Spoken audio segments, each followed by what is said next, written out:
कौन सी चीज़ है कि जो हम साल में सिर्फ एक बार खरीद सकते हैं? पाकिस्तानी अवाम कपड़े ईद पे खरीदती है बस। इसके अलावा तो कुछ भी नहीं खरीदी। इतनी तेज तेज ना पूछो फिर। अच्छा, और सुनाओ। अल्लाह का शुक्र है, आप मर्दमशुमारी करने आई हैं। हाँ जी। अच्छा, आईडी कार्ड दूँ फिर? बताएं। आईडी कार्ड नंबर बता दूँ? जी, आईडी कार्ड नंबर बता दें। आप नादरा से आई हैं? जी, नादरा से आई हूँ। मुझे नहीं लग रहा। मुझे लग रहा है ना। मुझे तो आपको टिकटॉकर लग रही हैं। मैं टिकटॉकर हूँ ही नहीं। अच्छा, तो फिर आप अच्छा मुझे फेमस करने आए आप। हाँ। बहुत शुक्रिया।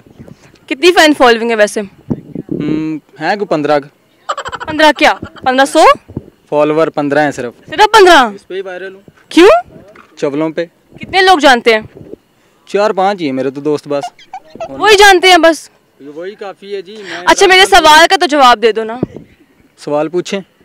अच्छा, ये बताओ ऐसा कौन सा फल है जिसको हम खा नहीं सकते लेकिन होता वो फल है? जो महंगा हो।